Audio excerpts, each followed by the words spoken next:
Cemitério Dom Bosco, mais conhecido como Cemitério de Perus, Zona Norte, periferia de São Paulo. Em 1990, acontecia para o mundo a grande revelação da vala clandestina de Perus. 6 histórias, 6 mártires, 6 famílias, uma dor. O mundo descobria neste cemitério um depósito oculto das barbáries da ditadura militar brasileira. Em meio a 1.049 sacos de ossos, gritava a voz da justiça, da liberdade, da verdade de 6 desaparecidos políticos. Há 20 anos atrás, o Brasil encontrava em uma vala comum, no cemitério de Perus, uma peça perdida do quebra-cabeça da sua democracia e a chance de transformar em realidade a utopia de uma nação verdadeiramente humana. Tive certeza que existia ali uma vala e eu tratei de provar que ela existia, até abri-la. Prendem, matam, arrebentam, torturam. Não se constrói democracia com cadáveres insepultos. Uma hora que você tortura uma pessoa, você está ofendendo os bilhões que formam a humanidade.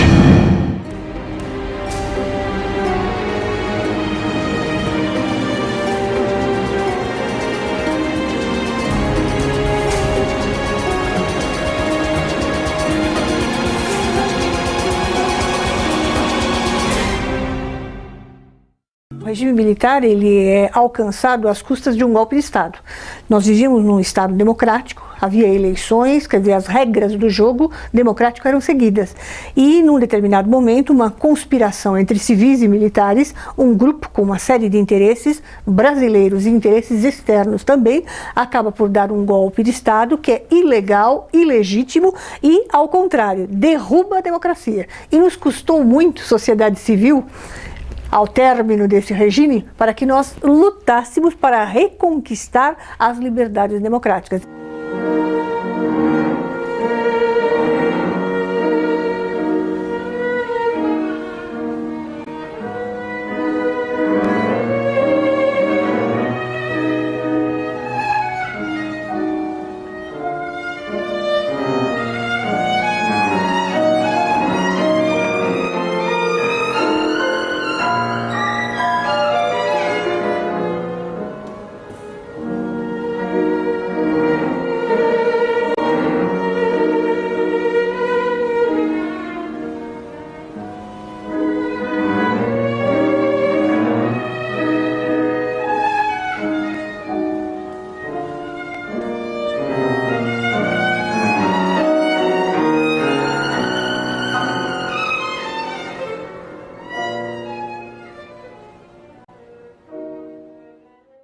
Nos registros de óbitos dos indigentes constava apenas exumado em tanto de tanto. Nos livros de registro de óbitos de familiares já constava exumado em tanto de tanto e reinumado no mesmo local. E aí me intrigou, né, aquilo lá, pô, mas como? Cadê esses ossos, né?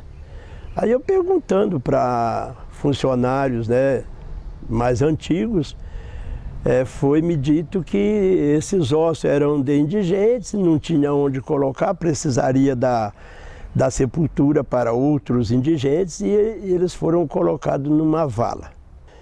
Aí eu falei, mas essa vala está onde? Aí me levaram até o local, que é onde hoje existe a concha, né?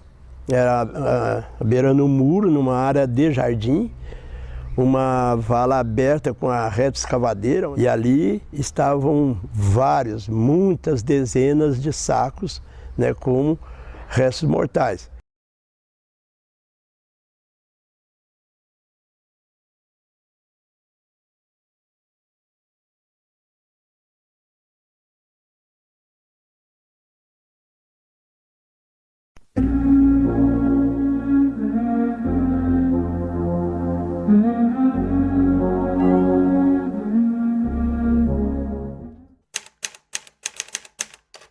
Meu pai chorava fácil, né? Se emocionava fácil, né?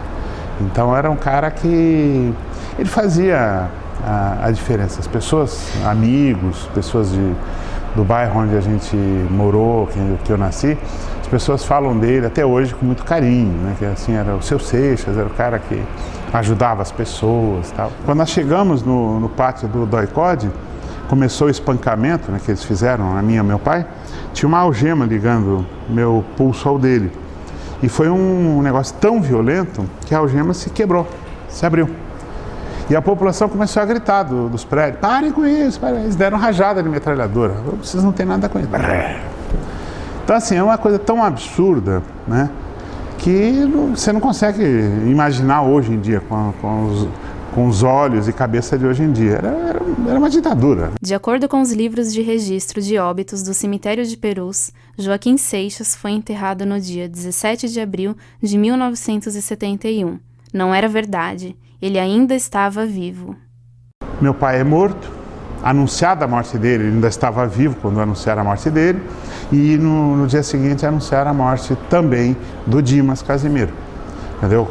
E os dois foram colocados como participantes do grupo que justiçou o Boyles.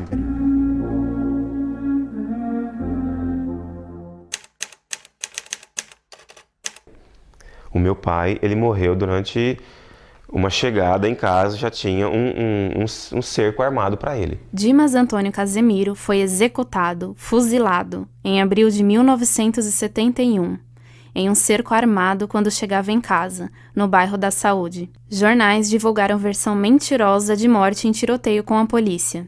Ele foi enterrado como indigente no cemitério de Perus, embora seus assassinos o conhecessem muito bem. As fotos de seu corpo mostram marcas visíveis de lesões na região frontal do rosto, no nariz e nos cantos internos dos olhos.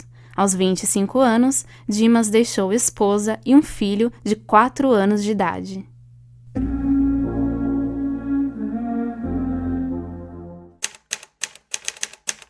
Ele não aceitava muito injustiça. Eu acho que isso motivou os dois, eu acho que eles sentiram mais isso e queriam mudar o que eles podiam fazer, eles queriam mudar através da ideologia deles. Um mês depois do irmão, Denis Casimiro foi preso pelo líder do Esquadrão da Morte, delegado Sérgio Paranhos Fleury. Ficou encarcerado por um mês no Departamento de Ordem Política e Social DOPS de São Paulo. Morreu aos 28 anos, no dia 19 de maio de 1971, após ser submetido a sessões de tortura. Como forma de ameaça, seu corpo ainda foi exibido pelos policiais aos outros presos do local. Denis também foi enterrado como indigente no cemitério de Perus, tendo seus dados pessoais alterados para dificultar qualquer identificação. Eu só lembrava do fogo saindo do cano das armas. Se eu me borrei, se eu chorei, se eu coisa, eu não sei. Porque eu dei um branco. Eu só lembro de ter acordado no outro dia na cela. E durante anos, eu duvidava da minha própria sanidade mental. Se aquilo tinha ocorrido ou se tinha sido um pesadelo. E eu tinha um pesadelo, esse pesadelo recorrente, de me encostarem no muro e o fogo saindo do cano das armas. E era um troço que eu não tinha coragem de falar com ninguém, por medo de falar com as pessoas e as pessoas acharem que eu estava louco.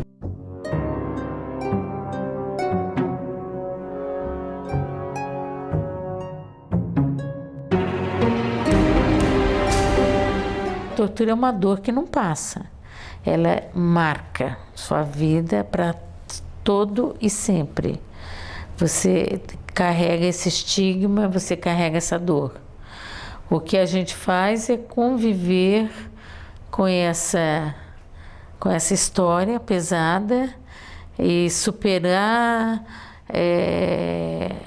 numa perspectiva assim, de que nós podemos vencer. Nós ficávamos sempre nuas, né? No meu caso, eu tinha acabado de ter neném, então eu tinha leite que escorria, me doía muito o seio, tinha febre.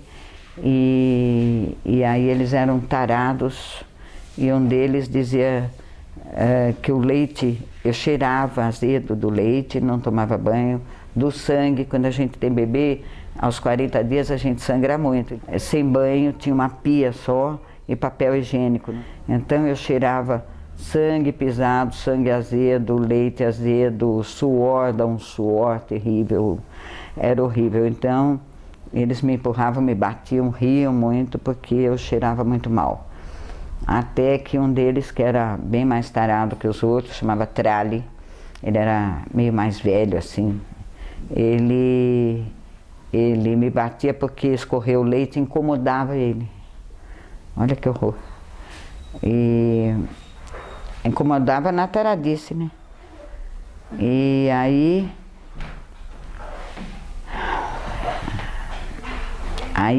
mandaram me dar uma injeção para cortar o leite.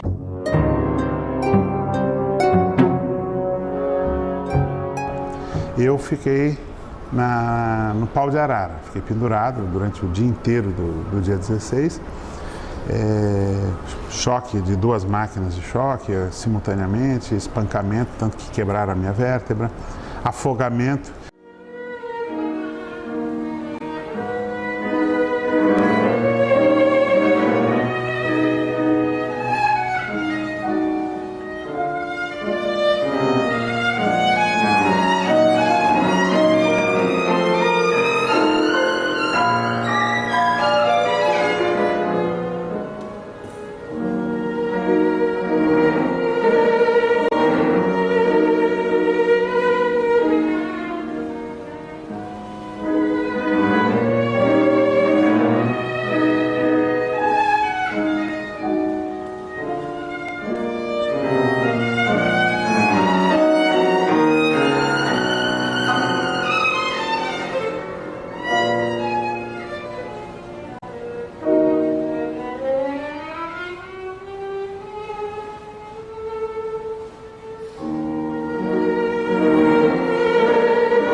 A minha mãe e minhas irmãs saíram da prisão 1 ano e meio depois, foram ao cemitério de Perus, localizaram a sepultura dele e começaram a ir toda semana lá para poder garantir que não destruíssem o corpo dele.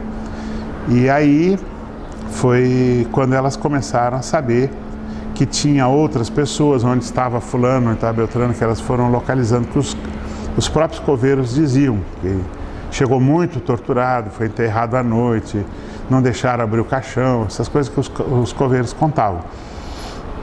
E elas souberam também da vala de Perus. Os coveiros diziam para elas: tirem o seu pai daqui porque vai ter uma vala que vai destruir, vai juntar tudo, misturar. Tem muito mistério ali, tem muita cadáver ali não identificado e cada cadáver traz consigo uma história incrível, né? Parece absurdo, mas cadáver fala muito, pode falar muito. Se você trabalhar com eficiência sobre as características dele, sobre as circunstâncias que levaram à morte da pessoa, ele por si já fala muito, mas que fala mais, evidentemente, é a sua história, né? A história de cada um.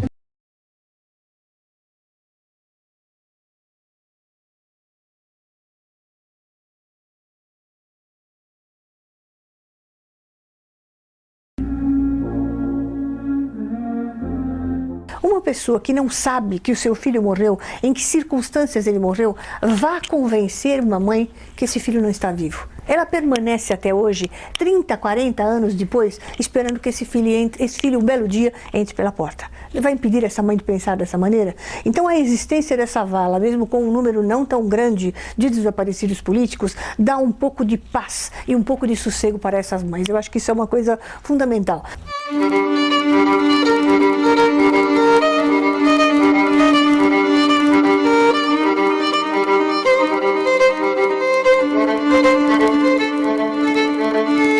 Eu só consegui realizar a morte do meu pai quando eu fiz o traslado da ossada dele do Rio para cá, e aí a gente fez o enterro, né? E aí estava enterrando e a gente fez uma cerimônia de homenagem a ele,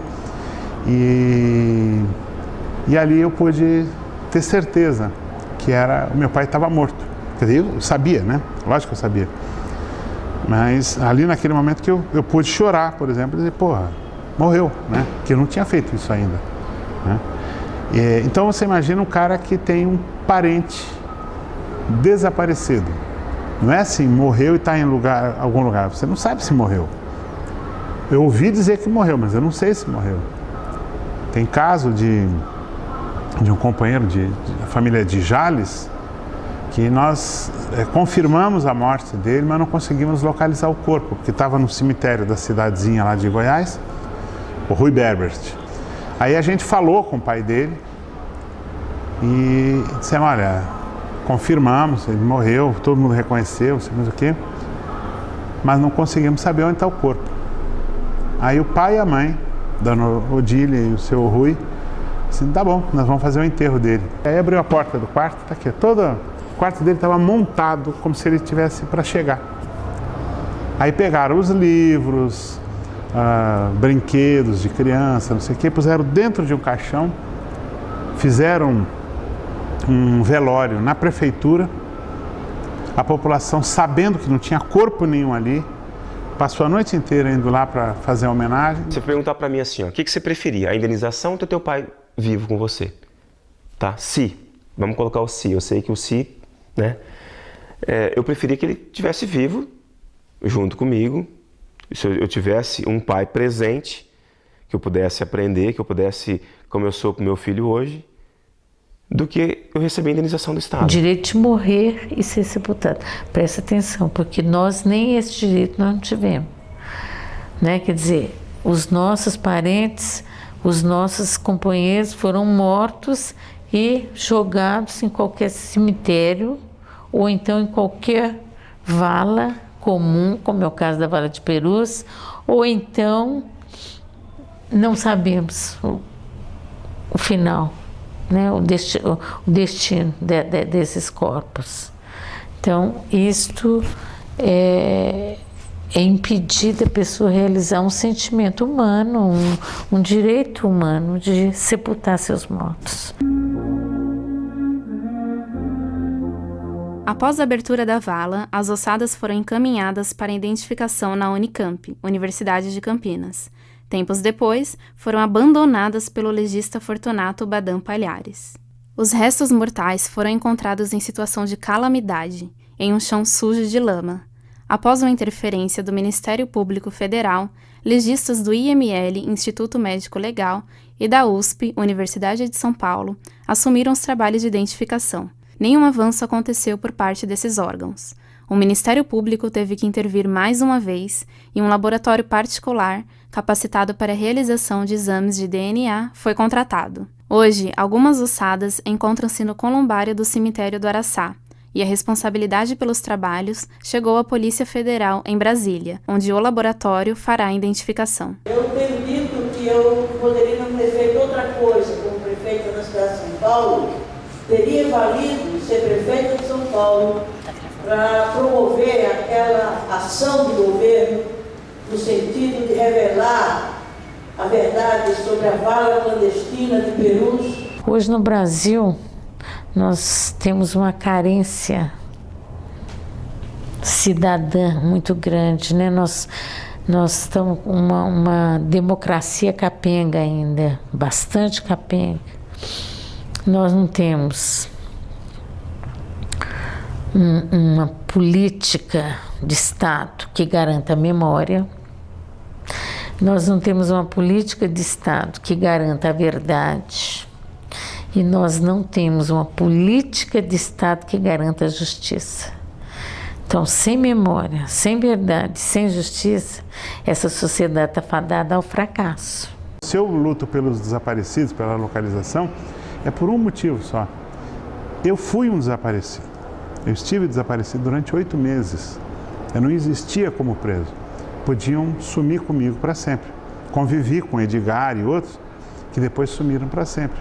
Então, para mim é fundamental, até por uma questão de justiça solidária com essas pessoas, eu me colocar nessa luta, entendeu? Para resgatar a memória. Porque uma coisa de memória que é fundamental é o seguinte, como é que você pode ter um país em que você tem uma estrada com o nome de um criminoso e não tem uma outra estrada com o nome da vítima desse criminoso? Quando eles paravam de me torturar, me jogavam na cela e ficava ali algumas horas, eu queria viver, eu não queria morrer mais.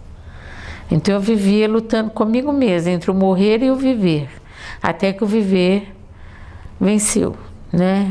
O viver venceu e eu já ali mesmo dentro da Operação Bandeirantes eu pensava, eu preciso viver porque eu vou denunciar esses torturadores. Nós sabemos que esses aí, nossos desaparecidos, nossos mortos, estão todos mortos e desaparecidos. Não estamos querendo que eles nos entreguem com vida, mas que esclareçam essas mortes. Porque depois dessas mortes, aí quantas outras também estão sem ser esclarecidas. A sociedade tem que assumir essa luta. É esse o nosso compromisso político histórico. Essa luta é o que nós podemos deixar como herança, como legado.